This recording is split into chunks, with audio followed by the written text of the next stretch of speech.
Oh, hi everybody. It's Pete again from Pete's Plastic Playground. I'm sure you're all sick to the back teeth for this Hudson now.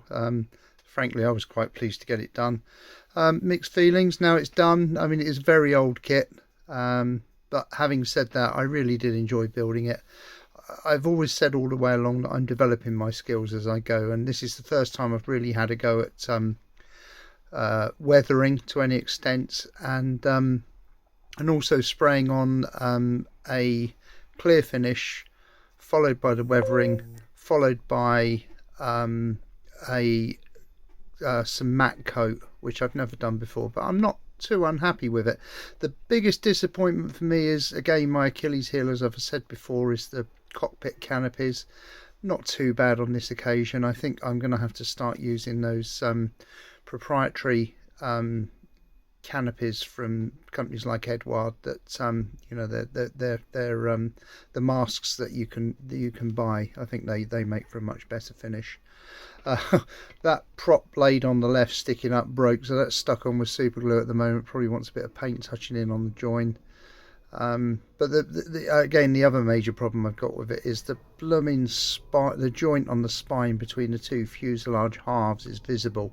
I think what happened, because I model in the garage and the weather's been a bit chilly lately, I think the filler actually contracted, and by the time that happened, I'd started painting, and oh dear, I could have started filling and sanding again, but I'd gone past the stage by then. So I'm just living with the seam in the roof of the fuselage, but I'm quite happy with the way that cargo door, passenger door, actually picked out with the weathering material, and I'm quite happy that the underside of the wings is much more heavily weathered and has exhaust stains, because well, that's where the exhausts are. There are air intakes, so I assume that there'll be some gronk coming out of those, some sort of emission from those, so I put a sort of reasonable little bit of shading on there to represent that.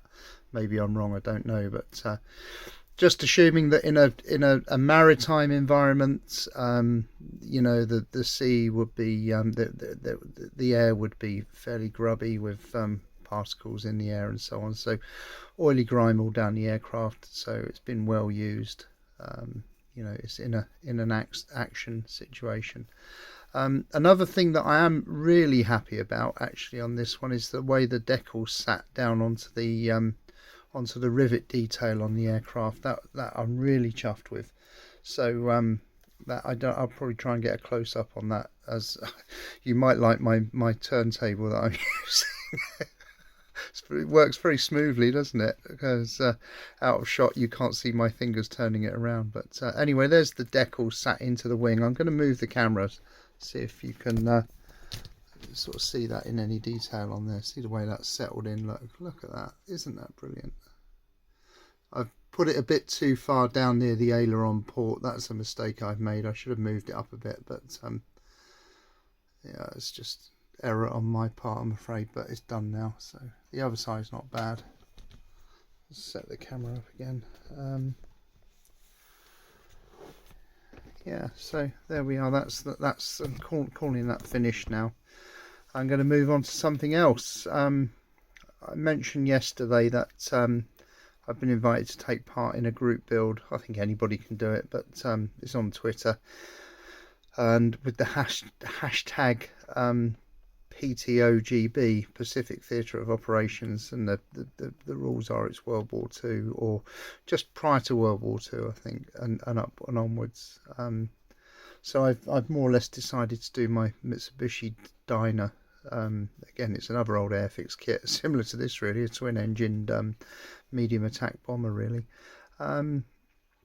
So I'm probably going to do that next, but any time now I'm expecting my Coastal Command Wellington to come, the new issue from Airfix. So as soon as that comes, I'll certainly show that on here and do a bit of an unboxing, and then pretty much immediately get to work on it, because I've been looking forward to it coming for so long.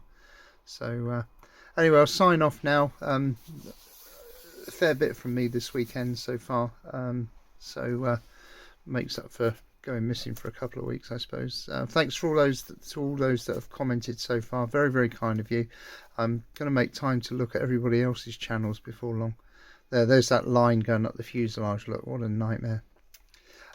So that's it for me from now, and I'll see you as soon as the Wellingtons come along. Okay, all the best everybody. Happy modelling. Cheers.